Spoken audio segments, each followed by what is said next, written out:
Hello दोस्तों, स्वागत है आपका हमारे यूट्यूब चैनल उत्तराखंड ज्ञान विद जीवन में। उत्तराखंड जिला दर्शन सीरीज को आगे बढ़ाते हुए आज हम देखेंगे गढ़वाल का तीसरा जिला। कुमाऊं के 6 जिले हम कंप्लीट कर चुके हैं और ये गढ़वाल का है तीसरा जिला। टोटल हमारा 9वां जिला है।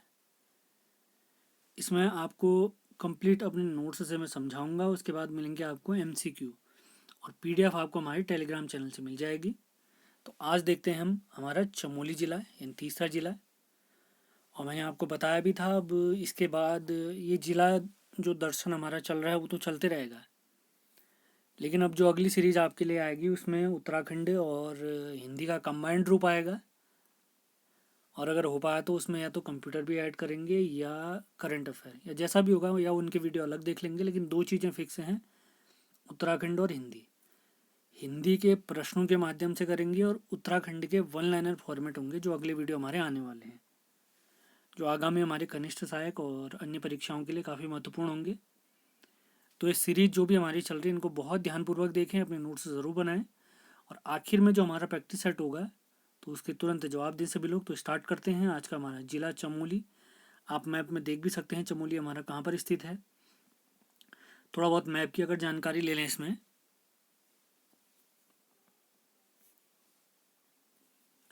तो ये वाला क्षेत्र है हमारा चमोली। ये ऊपर इसकी सीमा लगती है चीन से। अगर इस तरफ को देखें तो इसकी सीमा पिथौरागढ़ से, बागेश्वर, पौड़ी, अल्मोड़ा, रुद्रप्रयाग और उत्तरकाशी से लगती है। यानी ये टोटल कितने जिलों से अपनी सीमा साझा करता है? उत्तरकाशी, रुद्रप्रयाग, पौड़ी। 3 हैं गढ़वाल के और 3 हैं कुमाऊं के। कुमाऊं के 3 कौन कौन से हैं? पिथौरागढ़, बागेश्वर, अल्मोड़ा। सर्वाधिक जिलों से सीमा साझा करने वाला जिला है पौड़ी गढ़वाल, जो 7 जिलों से सीमा साझा करता है, जिसमें 5 गढ़वाल के हैं, 2 कुमाऊं के हैं। उसके बाद अगर देखें तो चमोली हमारा 6 जिलों से सीमा साझा करता है, 3 कुमाऊं के हैं, 3 गढ़वाल के हैं। तो सारे पॉइंट आपने याद रखने हैं, काफ़ी इंपॉर्टेंट फैक्ट हैं। तो देखते हैं चमोली जिले से रिलेटेड सारे इंपॉर्टेंट फैक्ट। ये सीरीज अगर आपने ध्यान से देख ली तो आपको कुछ अन्य नोट्स बनाने की आवश्यकता नहीं होगी, इतना मैं आपको बता सकता हूँ। तो सबसे पहला पॉइंट देखते हैं, और स्थापना। चमोली की जो स्थापना हुई है वो हुई है 24 फरवरी 1960 को। 1960 में 3 जिले बने थे। आप उनको CPU से याद रख सकते हैं। C से चमोली, P से पिथौरागढ़, U से उत्तरकाशी। तो तीनों जिले की स्थापना 1960 में हुई है। इसका क्षेत्रफल, जो चमोली का क्षेत्रफल है वो है 8030 वर्ग किलोमीटर और ये राज्य में नंबर 1 पे है। यानी राज्य में सर्वाधिक अगर क्षेत्रफल हमसे पूछा जाए तो वो चमोली का है। और इसकी सीमा कितने जिलों से लगती है? अभी हमने देखा है, इसकी सीमा लगती है 6 जिलों से, 3 कुमाऊं के, 3 गढ़वाल के। गढ़वाल के 3 कौन कौन से हैं? उत्तरकाशी, रुद्रप्रयाग, पौड़ी। और कुमाऊं के हैं अल्मोड़ा, बागेश्वर और पिथौरागढ़। अंतर्राष्ट्रीय सीमा इसकी बनती है चीन से। अब देखते हैं चमोली के प्रमुख ग्लेशियर, इसके बाद गुफाएं देखेंगे। तो सबसे पहले ग्लेशियर देखते हैं। तो उत्तराखंड के प्रमुख ग्लेशियर वाली ट्रिक वाली वीडियो मैं आपको दे चुका हूँ। तो इन सारे ग्लेशियर को अगर आप ट्रिक से याद करना चाहते हैं, और ये दर्रे भी देख रहे होंगे आप, इन दर्रों को, ग्लेशियर को, बुग्यालों को अगर आप याद करना चाहते हैं क्रम से, तो आप हमारी ट्रिक वाली वीडियो ज़रूर देखें। यहाँ पर मैं सिर्फ इनके नाम बताऊँगा। तो इसमें है दूनागिरी। दूनागिरी के बाद आता है हमारा दूनागिरी है। दूनागिरी के बाद भागीरथी। भागीरथी के बाद बद्रीनाथ। बद्रीनाथ के बाद हिपरा बमक। हिपरा बमक के बाद टिपरा बमक। इसके बाद सतोपंथ, फिर बर्मा, फिर कल्पानी। ये सभी क्या है? हमारे ग्लेशियर, जिनको हिमनद, बर्फ की नदी, हिमानी भी कहते हैं। याद रखें। अब देखते हैं चमोली की प्रमुख गुफाएं। काफ़ी महत्वपूर्ण गुफाएं हैं, पूछी जाती हैं। गणेश, व्यास, मुचकुंद, स्कंद, राम गुफा, टिम्मर सेन गुफा, हनुमान गुफा, मानेश्वर महादेव गुफा, गरुड़ गुफा और नारद गुफा। अब देखते हैं चमोली के प्रमुख कुंड। हिमकुंड, बैरास कुंड, चंद्रकुंड, भाप कुंड, तप्त कुंड, नंदी कुंड और वैतरणी कुंड। अब देखते हैं चमोली में स्थित प्रमुख दर्रे।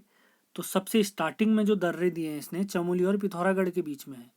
चमोली और पिथौरागढ़ के बीच में जो दर्रे हैं हमारे, उनका नाम है बाराहोती, लातूधुरा, मार्चयोग और टोपीधुरा। अब देखते हैं चमोली और तिब्बत। तिब्बत यानी चीन के बीच में जो दर्रे हैं उनके नाम वो हैं हमारे नीति दर्रा, माणा दर्रा, बालचा, सलसला। दर्रा माने एक प्रकार का मार्ग होता है जिसको धुरा भी कहते हैं। एक घाटी को दूसरी घाटी के बीच में जोड़ने का जो रास्ता होता है उसी को दर्रा भी कहते हैं। अब देखते हैं चमोली के प्रमुख पर्वत। तो ये सारे पर्वत मैंने यहाँ पे लिखे हुए हैं, बहुत ध्यानपूर्वक आपने देखने हैं। तो ये जो हमारे पर्वत हैं वो हैं नंदा देवी पर्वत, जिसकी ऊंचाई 7,817 मीटर है। यह उत्तराखंड का सबसे ऊंचा पर्वत भी है। नंदा देवी कौन सा वाला? पश्चिमी नंदा देवी। इसके बाद आता है कामेट, जो उत्तराखंड का दूसरा सबसे ऊंचा पर्वत है। इसके बाद माणा, बद्रीनाथ, चौखंबा, त्रिशूल, सतोपंथ, दूनागिरी, नारायण पर्वत, नर पर्वत, गौरी पर्वत, गंधमादन पर्वत और स्लीपिंग लेडी पर्वत। नर और नारायण जो पर्वत हैं इनकी ऊंचाइयां भी लिखी हैं। बद्रीनाथ में स्थित है ये। नारायण पर्वत की ऊंचाई है 5,965 मीटर और नर पर्वत की ऊंचाई है 5,831 मीटर। अब देखते हैं चमोली राष्ट्रीय उद्यान या वन्यजीव विहार। चमोली में जो राष्ट्रीय उद्यान है और जो वन्यजीव विहार है उनकी जानकारी ले लेते हैं। तो सबसे पहले हम देखेंगे, तो सबसे पहले हमारे पास है फूलों की घाटी राष्ट्रीय पार्क। इस पार्क के पास में ही लिंगाताल स्थित है। यह जो पार्क स्थित है नर और गंधमादन पर्वतों के बीच स्थित है। तो एक वीडियो हमारा आ चुका है इससे पहले, जो हम देख चुके हैं वीडियो, जिसमें हम उत्तराखंड के प्रमुख स्थल और वो किन पर्वतों के मध्य स्थित हैं इसकी जानकारी हमने दी है। तो आप वो वीडियो भी ज़रूर देखें। जितने भी वीडियो कनेक्टेड रहेंगे उनका लिंक मैं आपको डिस्क्रिप्शन में दे दूंगा। अगला देखते हैं जो हमारा फूलों की घाटी है। जितने भी राष्ट्रीय पार्क है हमारे यहाँ उनमें सबसे कम क्षेत्रफल इसी का है, 87.5 वर्ग किलोमीटर। इसकी स्थापना हुई है 1982 में और यह पुष्पावती नदी के मध्य में, यानी इसके मध्य से एक नदी गुजरती है जिसको पुष्पावती नदी भी कहते हैं। इसी वजह से इस पर ये जो हमारी फूलों की घाटी इसको पुष्पावती घाटी भी कहते हैं। और जो पुष्पावती नदी है उसका उद्गम है कामेट पर्वत। याद रखें सभी लोग, कामेट पर्वत। अगले पॉइंट देखते हैं। 14 जुलाई 2005 को इसे विश्व धरोहर में शामिल किया गया और इसकी खोज का श्रेय जाता है 1931 में फ्रैंक स्मिथ और होल्सवर्थ नाम के दो व्यक्तियों को। फ्रैंक स्मिथ की एक प्रसिद्ध किताब है वैली ऑफ फ्लावर्स, तो उसी के नाम पर इस क्षेत्र को फूलों की घाटी कहा गया। और ये अपने साथ, जो फ्रैंक स्मिथ है, ये अपने साथ अपने देश ऑस्ट्रेलिया में 250 से अधिक फूल की किस्में ले गए थे। अब देखते हैं फूलों की घाटी जो है इसके अन्य नाम। सबसे पहला नाम है नंदन कानन, यानी स्कंद पुराण में से नंदन कानन कहा गया है। मेघदूतम में से अलका कहा गया है। इसके अलावा इसका नाम है भ्यूंडार घाटी। अगला है फ्रैंक स्मिथ घाटी, क्योंकि उन्होंने खोजा इसे। अगला पॉइंट है पुष्पावती नदी बहने के कारण पुष्पावती घाटी, और बैकुंठ भी इसको कहा गया है। और जो हमारा फूलों की घाटी पार्क है इसका जो मुख्यालय है वो हमारे जोशीमठ में स्थित है। याद रखेंगे सभी लोग, जोशीमठ में स्थित है। अगला प्रमुख स्थल देखते हैं नंदा देवी राष्ट्रीय पार्क। काफ़ी इंपॉर्टेंट फैक्ट है ये भी, इसमें बहुत सारे फैक्ट आएंगे। तो सबसे पहला पॉइंट, इसकी स्थापना भी 1982 में और इसका क्षेत्रफल है 624 वर्ग किलोमीटर।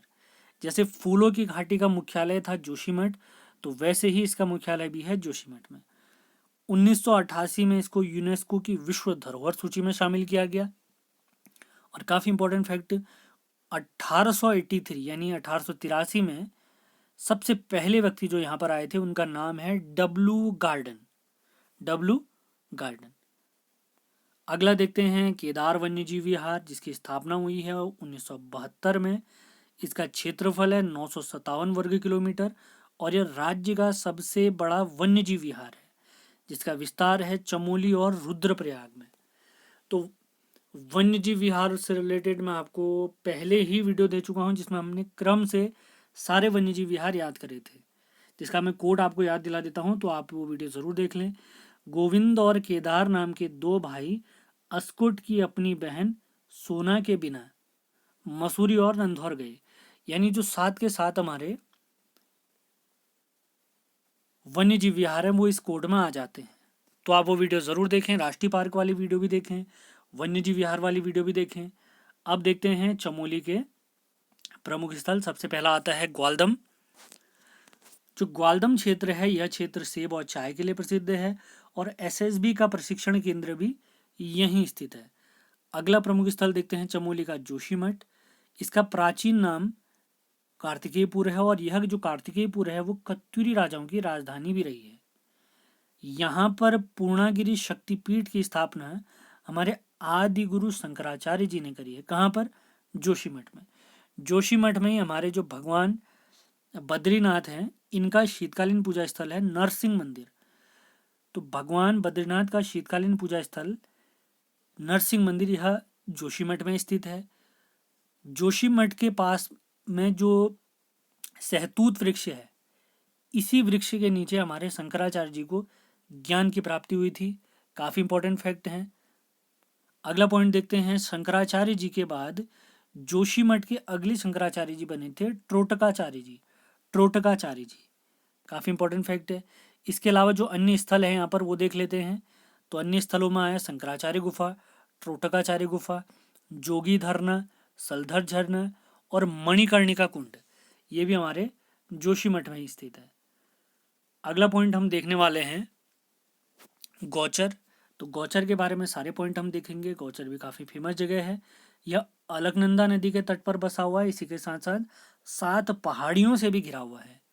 इसकी खोज 1920 में लेडी विलिंगटन ने करी और 1938 में हमारे जवाहरलाल नेहरू जी भी यहाँ आए थे। अगला काफ़ी इंपॉर्टेंट फैक्ट है, 14 नवंबर 1943 को कमिश्नर बर्नेडी ने यहाँ पर यानी गौचर में औद्योगिक मेले की शुरुआत की। 2019 में भारत सरकार का स्वच्छ गंगा टाउन का पुरस्कार भी गौचर को प्राप्त हुआ है 2019 का। सारे फैक्ट याद रखें सभी लोग, ये नोट डाउन जरूर करें। अब देखते हैं प्रमुख स्थलों में अगला स्थल औली। औली के बारे में सारे पॉइंट मैंने नोट डाउन करे हुए हैं। तो स्कीइंग खेल के लिए एक प्रसिद्ध स्थल है। इसी के ये किन किन पर्वतों से घिरा हुआ है, जिसमें नंदा देवी है, कामेट है, माणा, हाथी पर्वत और गौरी पर्वत। 1987 में काफ़ी इंपॉर्टेंट फैक्ट, गढ़वाल मंडल विकास निगम ने यहाँ पर स्कीइंग महोत्सव स्टार्ट करा। 1993 में औली को रोपवे या रज्जू मार्ग से जोड़ा गया। 2004 में औली में ही सैफ खेलों का आयोजन भी हुआ है और इसी के समीप गुरसो बुग्याल चिनाब झील भी स्थित है। याद रखेंगे, चिनाब झील।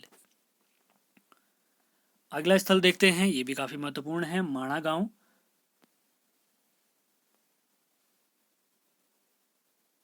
पुराणों में इसे मणिभद्रपुरी कहा गया है और इसी के पास में केशव प्रयाग भी स्थित है, जिसमें अलकनंदा और सरस्वती नदियों का संगम होता है। अलकनंदा और सरस्वती नदियों का संगम केशव प्रयाग के पास होता है।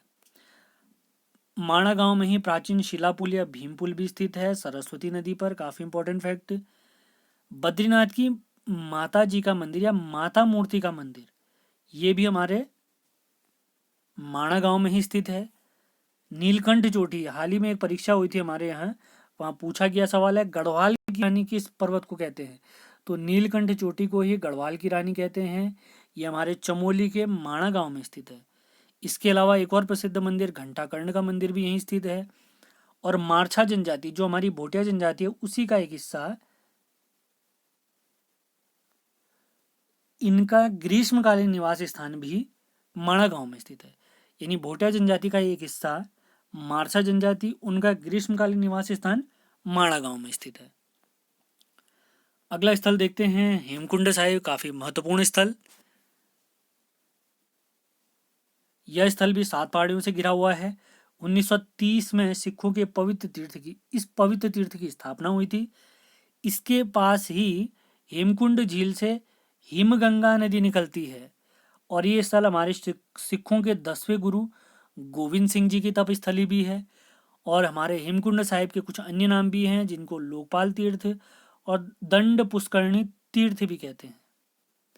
अगला काफी इंपॉर्टेंट फैक्ट है, हेमकुंड की भौगोलिक खोज का श्रेय तारा सिंह को जाता है, जिनकी किताब का नाम है तीर्थ संग्रह। सवाल पूछेंगे अगर हेमकुंड की भौगोलिक खोज का श्रेय किसे जाता है, तारा सिंह जी को जाता है। और उन्हीं तारा सिंह जी की जो पुस्तक है उसका नाम है तीरथ संग्रह। उम्मीद है सारे पॉइंट आप नोट कर रहे होंगे, बहुत ध्यानपूर्वक सुने इन्हें। सेशन पसंद आता है तो इसको लाइक और शेयर ज़रूर करें। अब देखते हैं कुछ अन्य स्थल, इनके बारे में वैसे मैं बहुत बार आपको बता चुका हूँ, लेकिन बेसिक जानकारी अभी यहाँ पर भी लेंगे। तो हमारे जो भगवान शिव जी हैं इनके 5 पूजा स्थल हैं जिनको पंच केदार भी कहते हैं। तो उनमें से 2 केदार हमारे चमोली में स्थित हैं। तो पंच केदार वाला वीडियो भी ज़रूर देखें आप लोग, मैं पहले ही बना चुका हूँ, लिंक आपको दे दिया जाएगा। तो रुद्रनाथ और कल्पेश्वरनाथ हमारे शिव जी के पूजा स्थल हैं। और रुद्रनाथ हमारा चतुर्थ केदार भी कहते हैं, इसको पितृ तीर्थ भी कहते हैं। क्रम के हिसाब से अगर देखें तो चौथे नंबर का केदार है ये। और यहाँ पर भगवान शिव जी के मुख वाले भाग की पूजा होती है। रुद्रनाथ का शीतकालीन पूजा स्थल पूछा जाए तो गोपेश्वर मंदिर में स्थित है। अब देखते हैं कल्पेश्वरनाथ। यहाँ पर भगवान शिव जी के केशों की पूजा होती है। और यह एकमात्र पंच केदारों में से एकमात्र केदार है जिसके कपाट वर्ष भर खुले रहते हैं, यानी इसका कोई शीतकालीन पूजा स्थल नहीं है। और इसे पंचम केदार भी कहते हैं, याद रखेंगे क्रम के हिसाब से। 3 जो पंच केदारों में जो 3 केदार हैं वो रुद्रप्रयाग में हैं और 2 हमारे चमोली में स्थित है। चमोली में कौन कौन से हैं, रुद्रनाथ और कल्पेश्वरनाथ। और ये जो हमारा कल्पेश्वरनाथ है इसके जो पुजारी हैं वो स्थानीय लोग ही हैं।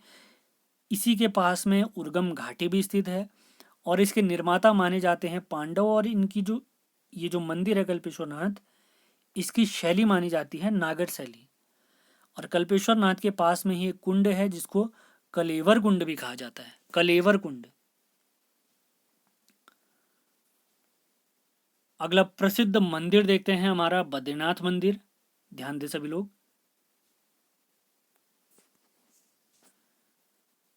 इसका अन्य नाम है, बद्रीनाथ मंदिर का अन्य नाम है विशाल बद्री, योग शुद्धा, मुक्ति प्रदा या बद्रिकाश्रम।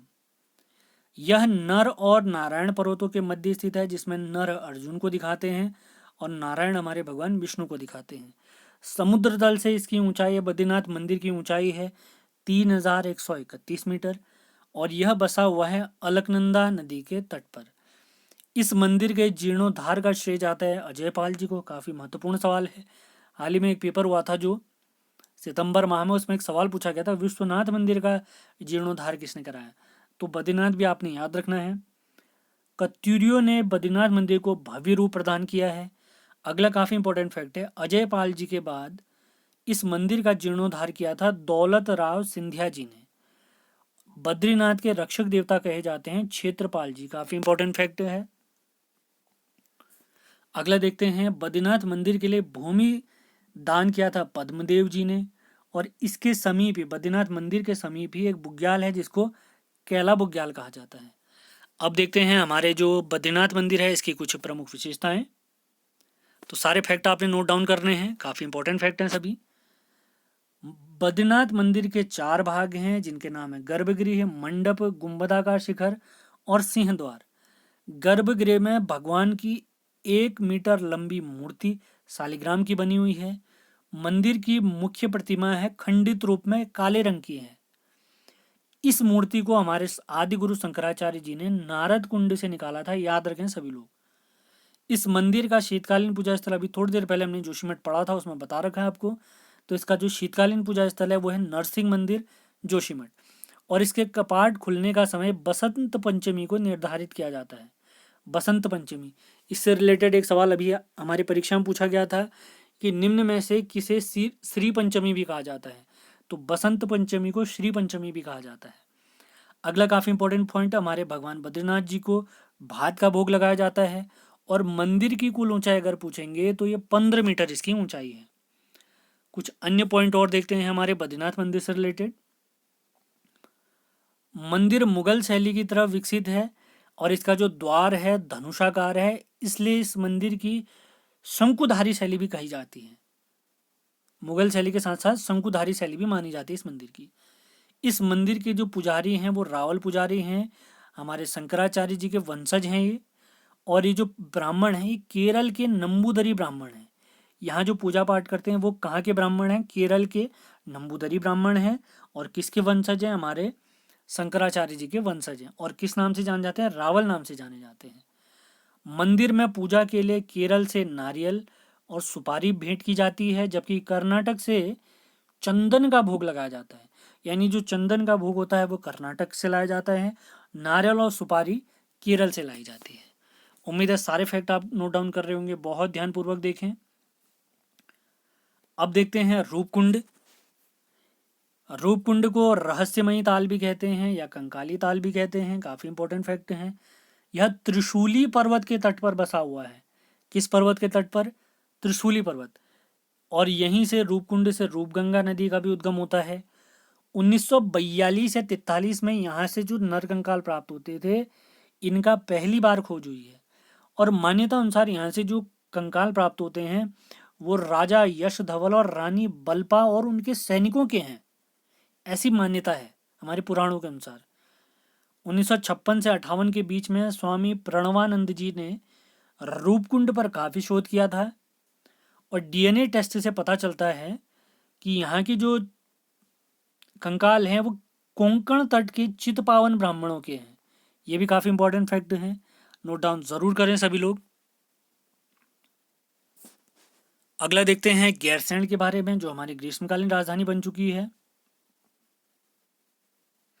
यह उत्तराखंड का दूसरा विधानसभा भवन भी यहाँ स्थित है, जो चंद सिंह गढ़वाली जी के नाम पर है। यह स्थल कुमाऊं तथा गढ़वाल की ज्यामिति केंद्र बिंदु भी है, याद रखेंगे सभी फैक्ट लोग। अब कुछ फैक्ट आपको बता देते हैं। हमारी ग्रीष्मकालीन राजधानी गैरसैंण होगी। इससे रिलेटेड जो सूचना आई थी या विधानसभा में इसके बारे में जो जानकारी लाई गई थी वो 4 मार्च 2020 को रखी गई थी, और अधिसूचना इसके बारे में आई थी कि अब हमारी राजधानी ग्रीष्मकालीन राजधानी गैरसैंण होगी, तो यह आई थी 15 जून 2020 को। तो सारे पॉइंट आप नोट डाउन जरूर करेंगे, काफ़ी इंपॉर्टेंट फैक्ट हैं। अब देखते हैं चमोली के बुग्यालों से रिलेटेड जो हमारी ट्रिक वाली वीडियो है आप वो देख सकते हैं। यहाँ पर सिर्फ मैं आपको नाम बताने वाला हूँ। तो सबसे पहला बुग्याल है बेदिनी बुग्याल। यह रूपकुंड के पास स्थित है और उत्तराखंड का सबसे बड़ा बुग्याल भी है। इसके अलावा है औली बुग्याल, लक्ष्मी बन बुग्याल और रताकोण बुग्याल। इसके पास है घस्तोली बुग्याल। औली, लक्ष्मी बन बुग्याल, रताकोण बुग्याल और घस्तोली, ये तीनों माणा के पास में है, काफ़ी इंपॉर्टेंट फैक्ट। हुणिया बुग्याल, वसुंधरा जलप्रपात इसी के पास में स्थित है। अगला है चौफीट बुग्याल, रुद्रनाथ बुग्याल, जली सेरा बुग्याल, भेटी बुग्याल और कोरा खर्क बुग्याल। ये सारे बुग्याल हमारे चमोली में स्थित हैं, याद रखेंगे सभी लोग। अब देखते हैं चमोली के प्रमुख त्योहार और मेले। सबसे पहला है हरियालीपुड़ा मेला, अठवाड़ मेला, बैरास कुंड मेला जो नंदप्रयाग के बाद में पास में लगता है। इसके बाद है कुलसारी का मेला, नौटी मेला। नंदा राजजात की आरंभिक पूजा नौटी के पास में ही होती है, याद रखेंगे। इसके बाद है उमाकर्ण मेला जो कर्णप्रयाग के पास में है। कढ़ाई उत्सव, याद रखेंगे, कढ़ाई या भतूज उत्सव, ये हमारे बद्रीनाथ में लगता है। एक पॉइंट मिस हो गया था तो ये नोट डाउन जरूर कर लें। कढ़ाई उत्सव या भतूज उत्सव कहाँ लगता है? बद्रीनाथ मंदिर में लगता है। अब देखते हैं चमोली के प्रमुख व्यक्तियों के बारे में जानकारी। सबसे पहले व्यक्ति हैं हमारे बैरिस्टर मुकुंदी लाल जी, तो इनके बारे में सारी जानकारी लेंगे। सबसे पहले व्यक्ति आते हैं बैरिस्टर मुकुंदी लाल जी। इनका जन्म पाटली गांव में 1885 को हुआ है, और मौला राम जी के चित्रों को विश्व प्रसिद्धि दिलाने में इन्हीं का श्रेय जाता है। 1922 में इन्होंने तरुण कुमाऊं नाम की पत्रिका निकाली थी। 1938 में टिहरी रियासत के तत्कालीन राजा नरेंद्र शाह जी ने इनको टिहरी हाईकोर्ट का जज नियुक्त किया था। इन्होंने चंद सिंह गढ़वाली जी का केस भी लड़ा था, जब चंद सिंह गढ़वाली जी को पेशावर कांड के बाद गिरफ्तार किया गया था, तब इनका केस मुकुंदी लाल जी ने ही लड़ा है। कोटद्वार में इनका जो भवन है इसको भारती भवन भी कहते हैं, जो कि पक्षियों और फूलों का संग्रहालय भी है। अगला फैक्ट देखते हैं। 1969 में इनकी पुस्तक है गढ़वाल पेंटिंग्स जो प्रकाशित हुई है। 1926 में स्वराज पार्टी के टिकट पर इन्होंने गढ़वाल से चुनाव लड़ा था और ये चुनाव जीते भी थे। और ये जो हमारी स्वराज पार्टी है ये कब की पार्टी है? 1923 की है। किसने बनाई थी ये पार्टी? ये पार्टी बनाई थी हमारी चित्तरंजन दास जी और मोतीलाल नेहरू जी ने कांग्रेस से नाराज होकर। 10 जनवरी 1982 को इनका स्वर्गवास हो गया था बैरिस्टर मुकुंदीलाल जी की। अगले व्यक्ति देखते हैं चमोली के प्रमुख व्यक्ति में कल्याण सिंह रावत जी। इनका उपनाम है मैती, आप सभी को पता होगा। इनका जन्म हुआ 1953 में और ये पेशे से शिक्षक रहे हैं। 1974 में इन्होंने हिमालय वन्य जीव संस्थान की स्थापना की है। 1996 में मैती आंदोलन के प्रणेता भी यही रहे हैं। सन 2000 में नौटी के पास में इन्होंने नंदा देवी स्मृति वन लगाया है और कारगिल शहीदों की याद में इन्होंने शौर्य वन और मैती वन लगाया है, याद रखेंगे सभी लोग। और इनकी जो प्रसिद्ध पद यात्राएं रही हैं उनके नाम हैं देवभूमि क्षमा यात्रा, त्रिमूर्ति पद यात्रा, रजत जयंती पद यात्रा और गांव की ओर चलो। ये सारी यात्राएं पर्यावरण के बारे में लोगों को अवेयर करने के लिए, कुछ अन्य सामाजिक समस्याओं के बारे में लोगों को जानकारी देने के लिए इन्होंने करी थी हमारे कल्याण सिंह रावत जी ने। अगले देखते हैं, अगले व्यक्ति हैं हमारे अनसुईया प्रसाद बहुगुणा जी। इनका जन्म 1864 में हुआ है। इनका उपनाम गढ़केसरी भी है या गढ़वाल का शेर। 1918 में गढ़वाल कांग्रेस की जब स्थापना हुई थी उनके संस्थापकों में एक यही थे। 1919 में कांग्रेस का जो अधिवेशन हुआ था अमृतसर में, उस अधिवेशन में बहुगुणा जी और बैरिस्टर मुकुंदी लाल जी ने भाग लिया था। 1921 में इन्होंने नवयुवक सम्मेलन संगठन भी बनाया था, अनुसुईया प्रसाद बहुगुणा जी ने। अगले प्रसिद्ध व्यक्ति देखते हैं हमारे गढ़वाल से, गढ़वाल के हमारे चमोली से चंडी प्रसाद भट्ट जी। इनका जन्म 1934 में गोपेश्वर में हुआ है। इन्होंने सर्वोदयी मंडल की स्थापना भी की है। 1970 में इन्होंने डालियों का दगड्या नामक संस्था बनाई। 1982 में इन्हें रेमन मैग्सेसे पुरस्कार से भी सम्मानित किया गया है। उत्तराखंड से रेमन मैग्सेसे पुरस्कार पाने वाले पहले व्यक्ति भी यही हैं। 1986 में इन्हें पद्मश्री से सम्मानित किया गया है। 2005 में पद्म भूषण से सम्मानित और 2013 में गांधी शांति पुरस्कार से भी सम्मानित किया गया इन्हें। 2019 में चंडी प्रसाद भट्ट जी को इंदिरा गांधी राष्ट्रीय एकता पुरस्कार से सम्मानित किया गया है। 1964 में इन्होंने दसौली ग्राम स्वराज मंडल की स्थापना की है चंडी प्रसाद भट्ट जी ने। चिपको आंदोलन को भी आगे बढ़ाने इन्होंने बहुत ही महत्वपूर्ण योगदान दिया है, तो इनके योगदान को भी नहीं भूल सकते हम।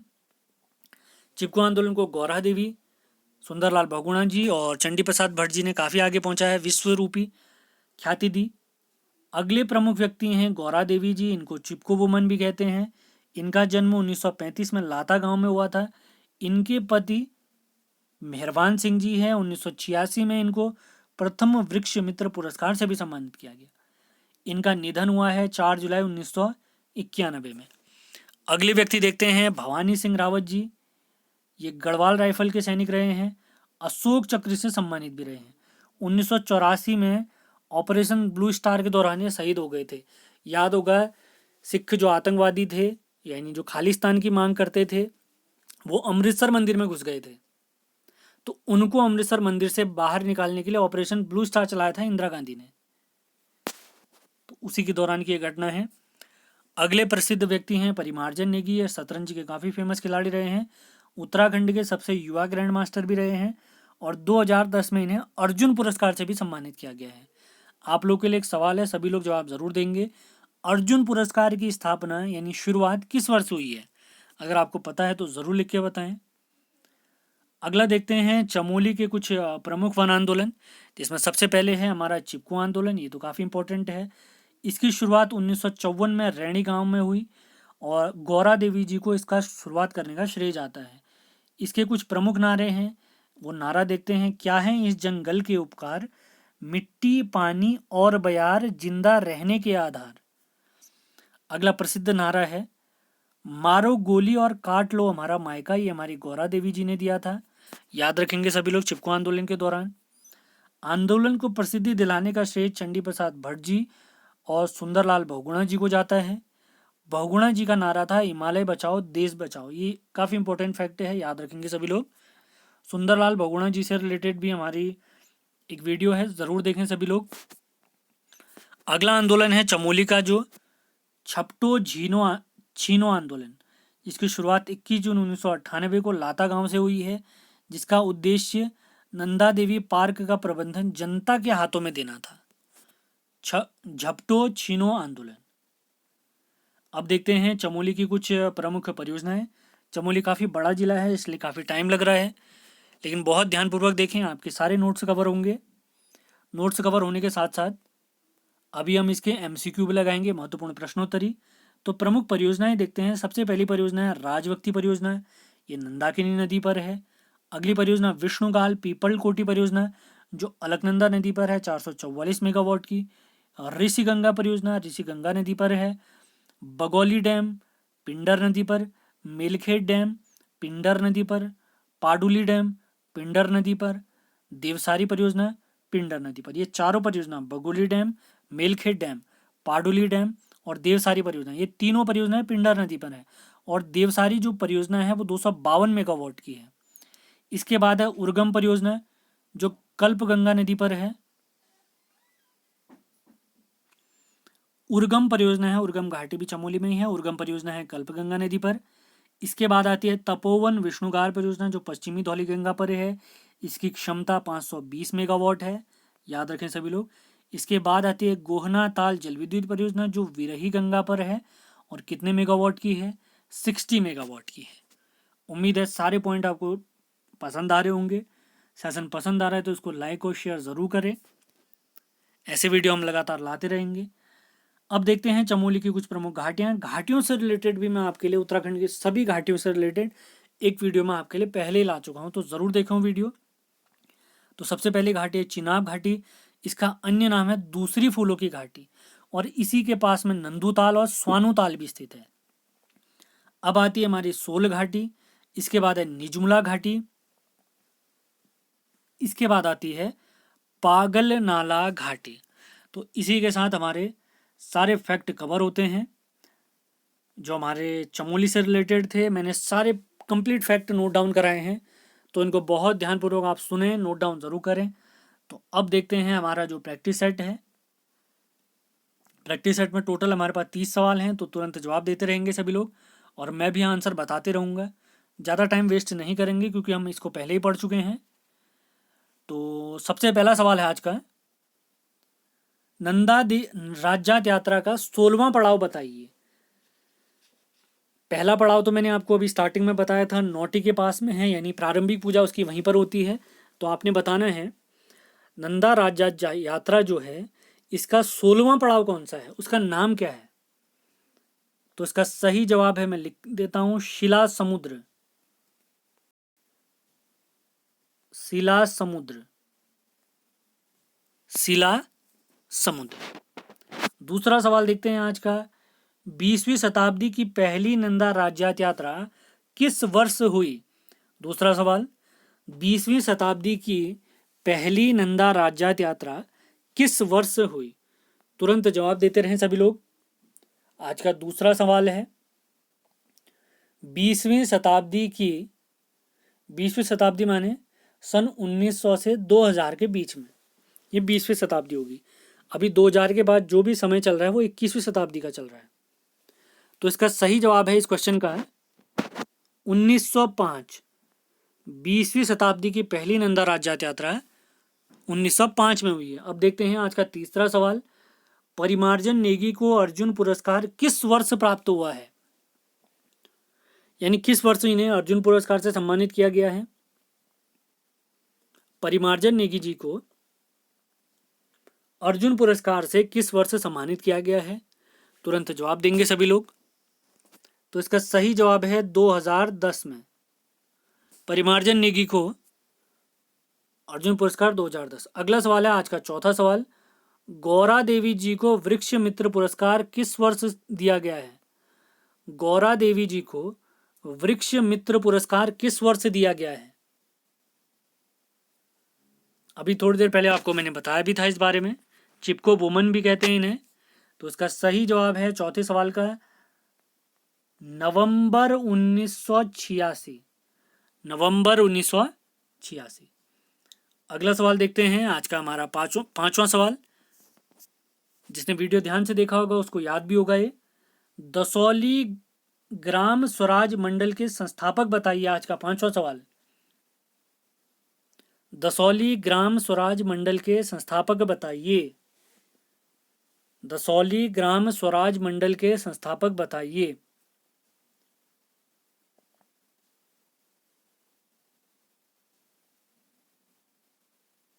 तो इसका सही जवाब है चंडी प्रसाद भट्ट जी।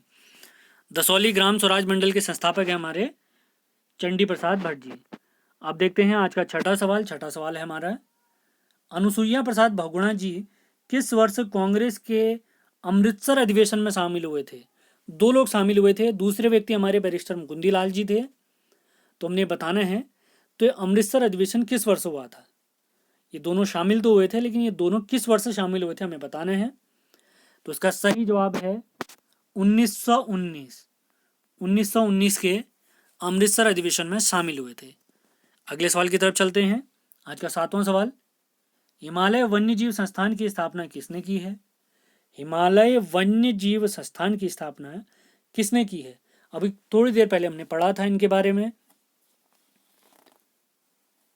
तो इसका सही जवाब है कल्याण सिंह रावत जी। 7वें क्वेश्चन का सही जवाब है कल्याण सिंह रावत जी। आंसर पता है तो तुरंत बताएं सभी लोग। अगला सवाल देखते हैं। आज का हमारा 8वां सवाल। 8वां सवाल है हमारा, बैरिस्टर मुकुंदी लाल जी का जन्म किस गांव में हुआ है? बैरिस्टर मुकुंदी लाल जी का जन्म किस गांव में हुआ है? तुरंत जवाब देंगे सभी लोग। अभी 8वें सवाल पे चल रहे हैं हम।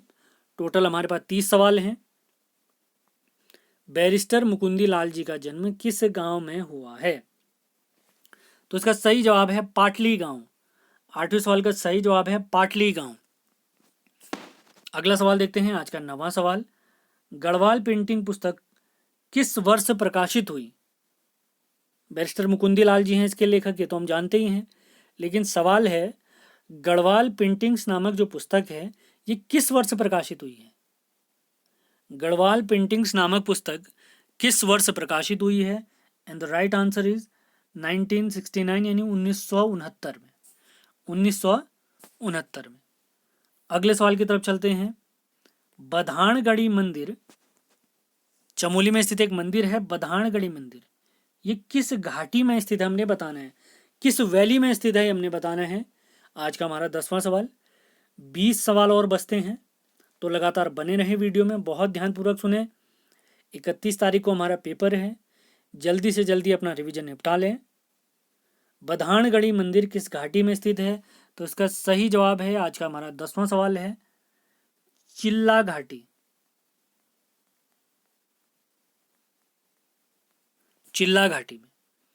अगला सवाल देखते हैं। आज का हमारा 11वां सवाल, उत्तराखंड बोली भाषा संस्थान कब स्थापित हुआ है? उत्तराखंड बोली भाषा संस्थान कब स्थापित हुआ है?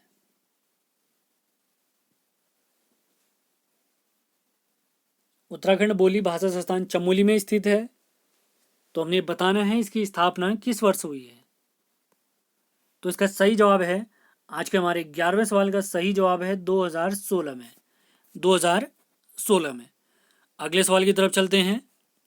आज का हमारा 12वां सवाल, किस बुग्याल के पास वसुंधरा जलप्रपात या वसुधारा जलप्रपात भी है?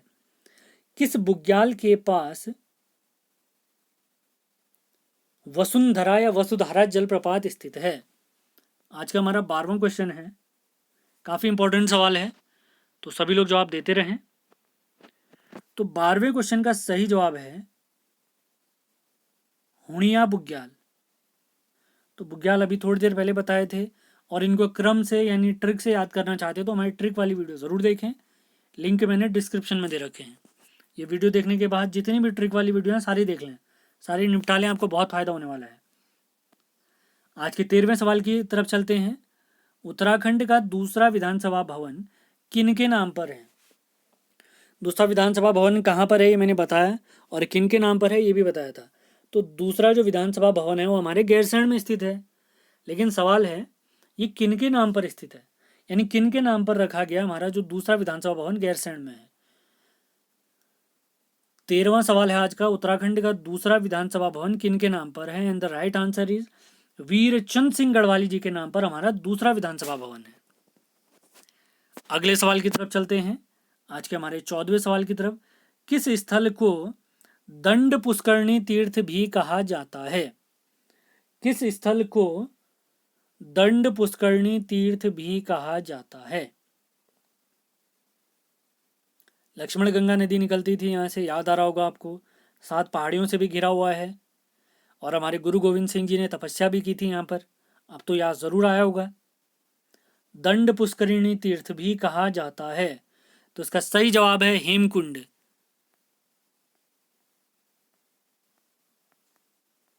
हेमकुंड 14वें सवाल का सही जवाब हेमकुंड।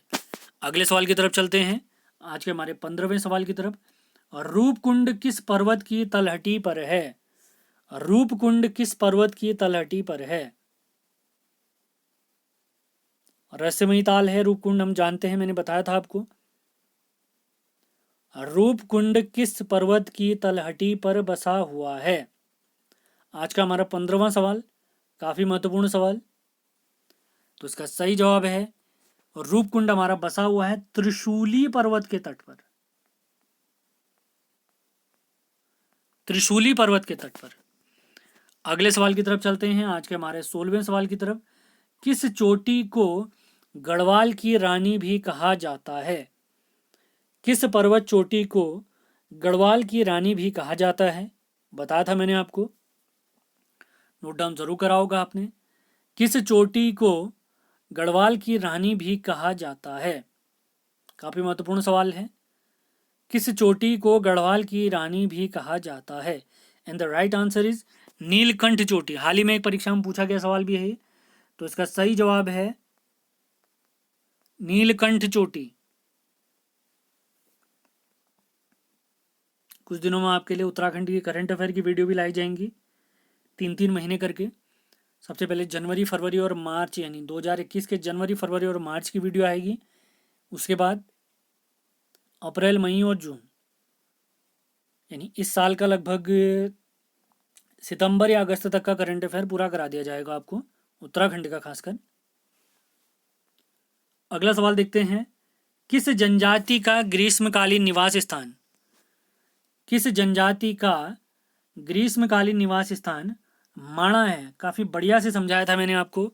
माणा को मणिभद्रपुरी भी कहते हैं। माणा के पास में एक प्रयाग भी था, केशव प्रयाग, याद आ रहा होगा आपको। तो सवाल है हमारा, किस जनजाति का ग्रीष्मकालीन निवास स्थान माणा गांव है या माणा के पास है? तो इसका सही जवाब है मारछा। ये किसकी उपजाति है? ये भोटिया जनजाति की उपजाति है। अगला सवाल देखते हैं, आज का हमारा 18वां सवाल। औली को रोपवे से किस वर्ष जोड़ा गया? औली को रोपवे से किस वर्ष जोड़ा गया? याद आ रहा होगा आपको, सैफ खेलों का आयोजन भी हुआ था औली में ही।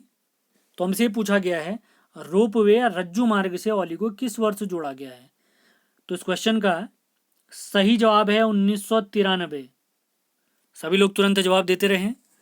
अगले सवाल की तरफ चलते हैं, आज के 19वें सवाल की तरफ। इसके बाद 11 सवाल और रहेंगे आपके लिए। गौचर स्थल को किसने खोजा? गौचर स्थल को किसने खोजा, ये हमने बताना है, हमारा 19वां सवाल है। गौचर स्थल को किसने खोजा?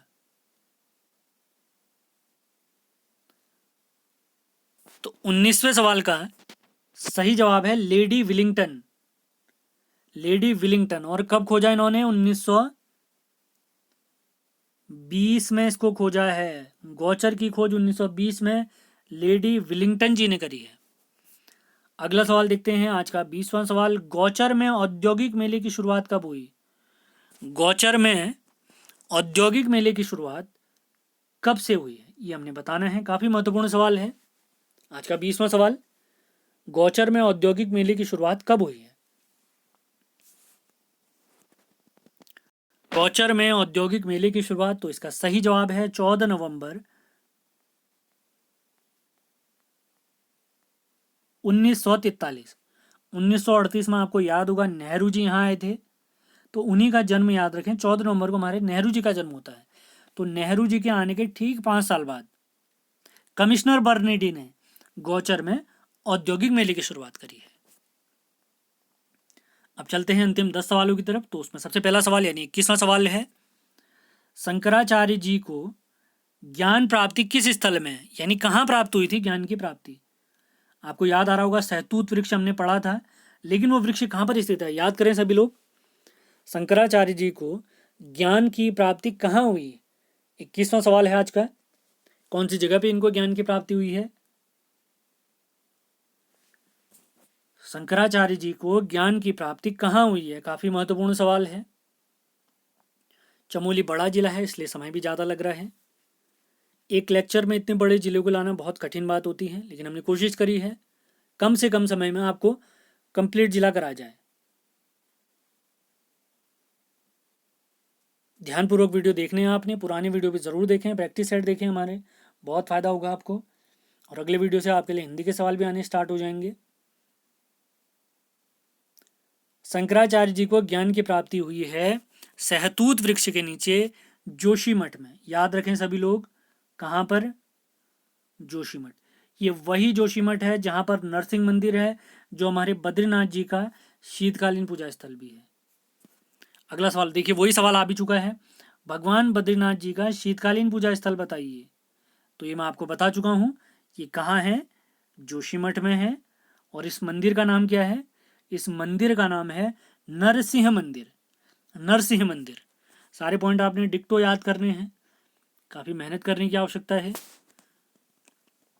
अगले सवाल की तरफ चलते हैं, आज का हमारा 23rd क्वेश्चन की तरफ। केदार वन्यजीव विहार का क्षेत्रफल बताइए। केदार वन्यजीव विहार का क्षेत्रफल बताइए। उत्तराखंड में टोटल 7 वन्यजीव विहार हैं। सबकी ट्रिक मैंने आपको बताई थी, ट्रिक वाला वीडियो ज़रूर देखें आप लोग। केदार वन्यजीव विहार का क्षेत्रफल बताइए, ये सर्वाधिक क्षेत्रफल वाला भी है, ये भी याद रखेंगे आप लोग। तो इसका क्षेत्रफल है 957 वर्ग किलोमीटर, 957 स्क्वायर किलोमीटर, केदार वन्यजीव विहार का। अगला सवाल देखते हैं, आज का हमारा 24वां सवाल, काफी महत्वपूर्ण सवाल है ये भी। नंदा देवी जो राष्ट्रीय पार्क है, यहां आने वाला पहला व्यक्ति बताइए। तो 1982 में इसकी स्थापना हुई थी, आपको बता चुके हैं। 1988 में नंदा देवी को विश्व धरोहर सूची में भी शामिल किया गया था। लेकिन सवाल है, यहां आने वाला पहला व्यक्ति बताइए। तो नंदा देवी पार्क में आने वाला जो पहला व्यक्ति है, उसका नाम है डब्ल्यू वार्डन। और एक कब आया था, 1883 में, याद रखें सभी लोग। अगला सवाल देखते हैं, आज का हमारा 25वां सवाल। जिसने पिछला क्वेश्चन, इससे पिछले क्वेश्चन ध्यान से देखे होंगे उसको याद होगा। जवाहरलाल नेहरू जी गौचर कब आए। जवाहरलाल नेहरू जी गौचर कब आए, यानी उन्होंने गौचर की यात्रा कब करी, किस वर्ष की। जवाहरलाल नेहरू जी गौचर कब आए, किस वर्ष आए, हमने बताना है। तो 25वें क्वेश्चन का हमारा राइट आंसर है 1938। 1938। अगले सवाल की तरफ चलते हैं, आज के हमारे 26वें सवाल की तरफ। 26वां सवाल है हमारा, कालिदास जी ने फूलों की घाटी को क्या नाम दिया। कालिदास जी ने फूलों की घाटी को क्या नाम दिया है।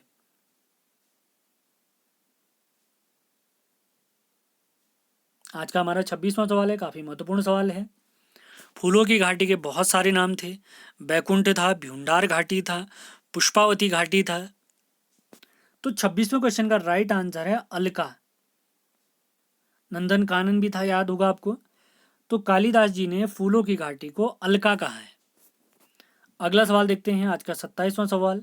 बहोला में किन नदियों का संगम होता है। एक स्थल है चमोली में बहोला, तो इस बहोला में किन नदियों का संगम होता है, हमसे ये पूछा है। काफी महत्वपूर्ण सवाल है 27वां सवाल। तो 27वें क्वेश्चन का राइट आंसर है विरही गंगा और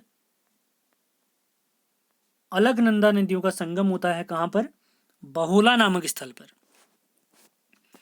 तो अगले सवाल की तरफ चलते हैं, अंतिम 3 सवाल हैं। 28वां सवाल देखते हैं। 28वां सवाल है हमारा, नंदा देवी राष्ट्रीय पार्क का मुख्यालय बताइए।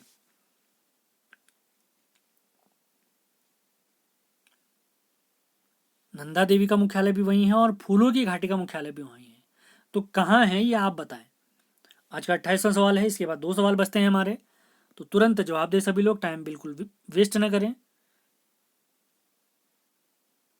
नंदा देवी राष्ट्रीय पार्क का मुख्यालय बताइए। तो आज का जो हमारा 28वां सवाल है, इसका सही जवाब है जोशीमठ। फूलों की घाटी का भी मुख्यालय कहाँ पर है? जोशीमठ में। और नंदा देवी का भी कहाँ पर है? ये भी जोशीमठ में। उम्मीद है वीडियो आपको पसंद आ रहे होंगे। कृपया करके इसको लाइक ज़रूर करें और शेयर भी ज़रूर करें, ताकि अधिक से अधिक लोग हमसे जुड़ सकें। 700 से अधिक लोग हमसे जुड़ चुके हैं। ये आप सभी के प्रयासों का ही खेल है। अगले सवाल की तरफ चलते हैं। फूलों की घाटी की खोज किस वर्ष हुई है? फूलों की घाटी की खोज किस वर्ष हुई है, आपने बताना है। फ्रैंक स्मिथ और होल्सवर्थ नाम के 2 व्यक्तियों ने करी थी, याद आ रहा होगा आपको। लेकिन सवाल है, इसकी खोज किस वर्ष हुई है? आज का 29वां सवाल, फूलों की घाटी की खोज किस वर्ष हुई है? तो 29वें सवाल का सही जवाब है 1931 में, 1931। 1931। तो अब देखते हैं आज का हमारा, आज के चमोली जिले का है अंतिम सवाल। स्कंद पुराण में फूलों की घाटी को क्या नाम दिया गया है? आज का 30वां सवाल है, स्कंद पुराण में फूलों की घाटी को क्या नाम दिया गया है? तो तुरंत जवाब देते रहें सभी लोग, अभी कुछ देर पहले डिस्कस भी करा मैंने। आज का हमारा 30वां सवाल है, स्कंद पुराण में फूलों की घाटी का क्या नाम दिया गया है? तो इसका सही जवाब है नंदन कानन। नंदन कानन। तो इसी के साथ हमारा प्रैक्टिस सेट समाप्त होता है। एक बार जल्दी से सभी सवालों के आपको जवाब बता देते हैं, तो इसी के साथ हमारा फिर वीडियो समाप्त करेंगे। सेशन पसंद आता है तो उसको लाइक और शेयर ज़रूर करें। तो पहला सवाल है, नंदा राज्यात यात्रा का 16वां पड़ाव शिला समुद्र। दूसरा सवाल, 20वीं शताब्दी की पहली नंदा राज्यात यात्रा 1905 में हुई। तीसरा सवाल, परिमार्जन नेगी जी को अर्जुन पुरस्कार किस वर्ष दिया गया? 2010 में दिया गया। चौथा सवाल, गौरा देवी जी को वृक्षमित्र पुरस्कार 1986 में दिया गया। पांचवा सवाल, दसौली ग्राम स्वराज मंडल के संस्थापक हमारे चंडी प्रसाद भट्ट जी हैं। छठा सवाल, अनुसुईया प्रसाद बहुगुणा जी किस वर्ष कांग्रेस के अमृतसर अधिवेशन में शामिल हुए थे? 1919 में, और उनके सहयोगी थे मुकुंदी लाल जी। सातवां सवाल, हिमालय वन्य जीव संस्थान की स्थापना किसने करी? ये करी हमारे मैती कल्याण सिंह रावत जी ने। आठवां सवाल, बैरिस्टर मुकुंदी लाल जी का जन्म किस गांव में हुआ है? पाटली गांव में हुआ है। नवां सवाल देखते हैं, गढ़वाल पेंटिंग्स पुस्तक किस वर्ष प्रकाशित हुई है? तो इसका सही जवाब है 1969। बधानगढ़ी मंदिर किस घाटी में स्थित है? ये चिल्ला घाटी में स्थित है। 11वां सवाल, उत्तराखंड बोली भाषा संस्थान कब स्थापित हुआ है? इसकी स्थापना हुई है 2016 में। 12वां सवाल देखते हैं, किस बुग्याल के पास वसुंधरा जलप्रपात स्थित है? तो हुणिया बुग्याल के पास में। 13वां सवाल देखते हैं, उत्तराखंड का दूसरा विधानसभा भवन जो गैरसैंण में है, ये हमारे किन के नाम पर है? ये चंद सिंह गढ़वाली जी के नाम पर है। 14वां सवाल, किस स्थल को दंड पुष्करणी तीर्थ भी कहते हैं? ये हमारा हेमकुंड साहिब है। 15वां सवाल देखते हैं, रूपकुंड किस पर्वत की तलहटी पर बसा हुआ है? ये त्रिशूली पर्वत की तलहटी पर बसा हुआ है। 16वां सवाल देखते हैं, किस चोटी को गढ़वाल की रानी भी कहते हैं? तो इसका सही जवाब है नीलकंठ चोटी। अब देखते हैं अंतिम 14 सवाल। 17वां सवाल है, किस जनजाति का ग्रीष्मकालीन निवास माणा है? तो मारछा जनजाति। 18वां सवाल, औली को रोपवे से किस वर्ष जोड़ा गया? 1993 में जोड़ा गया। अगला सवाल, गौचर स्थल को किसने खोजा? इसको लेडी विलिंगटन ने 1920 में खोजा। 20वां सवाल देखते हैं, गौचर में औद्योगिक मेले की शुरुआत 1943 में हुई है, 14 नवंबर 1943 को। 21वां सवाल देखते हैं, शंकराचार्य जी को ज्ञान की प्राप्ति जोशीमठ में सहतूत वृक्ष के नीचे प्राप्त हुई। 22वां सवाल, भगवान बद्रीनाथ का शीतकालीन पूजा स्थल जोशीमठ में नरसिंह मंदिर है। 23वां सवाल, केदार वन्यजीव विहार का क्षेत्रफल बताइए। यह सबसे बड़ा वन्यजीव विहार है, 7 वन्यजीव विहार है हमारे उत्तराखंड में, और इसका क्षेत्रफल है 957 वर्ग किलोमीटर। अगला सवाल देखते हैं, 24वां सवाल, नंदा देवी पार्क क्षेत्र में आने वाला पहला व्यक्ति डब्ल्यू वार्डन 1883 में 1883 में। 25वां सवाल, जवाहरलाल नेहरू जी गौचर कब आए? 1938 में आए। कालिदास, अगला सवाल 26वां सवाल, कालिदास जी ने फूलों की घाटी को क्या नाम दिया है? अलका नाम दिया है। 27वां सवाल, बहोला में किन नदियों का संगम होता है? तो इसका सही जवाब है विरही गंगा और अलकनंदा नदी। 28वां सवाल, नंदा देवी राष्ट्रीय पार्क का मुख्यालय जोशीमठ में, फूलों की घाटी का भी जोशीमठ में। 29वां सवाल देखते हैं, फूलों की घाटी की खोज किस वर्ष हुई है? इसकी खोज हुई है 1931 में। अंतिम सवाल, स्कंद पुराण में फूलों की घाटी का नाम बताइए। तो इसका नाम है नंदन कानन। तो इसी के साथ पूरा चमोली जिला और इसके सभी महत्वपूर्ण प्रश्न समाप्त होते हैं। उम्मीद है आपको ये सेशन पसंद आया होगा। पसंद आए तो इसको लाइक और शेयर ज़रूर करें, सभी दोस्तों तक ज़रूर पहुंचाएं इन वीडियो को, ताकि उनको फ़ायदा हो। ये सारे वीडियो हमारे आगामी वीडियो वीपीडीओ, यूकेपीएससी का एनटी का जो पेपर है, पटवारी लेखपाल के जो पेपर होंगे, कनिष्ठ सहायक का जो पेपर है, उन सभी परीक्षाओं के लिए इंपॉर्टेंट होने वाला है। इसी के साथ हमारे 9 जिले हम कंप्लीट कर चुके हैं। 6 जिले हमने कुमाऊं के कंप्लीट करे थे। कुमाऊं के जो जिले करे थे मैंने प्रश्नों के माध्यम से समझाया था, लेकिन जो गढ़वाल के जो जिले हैं पहले उनको मैं समझाता हूँ अपने हैंड रिटन नोट से ही, और उसके बाद प्रश्न करते हैं। तो उम्मीद है इस प्रकार का सेशन आपको पसंद आ रहे होंगे, और आपको जो हमारे नोट्स हैं वो हमारे टेलीग्राम से मिल जाएंगे। इसकी पीडीएफ जो है टेलीग्राम से मिल जाएगी, तो इसे अधिक से अधिक शेयर ज़रूर करें। तो मिलते हैं अगले वीडियो में। धन्यवाद।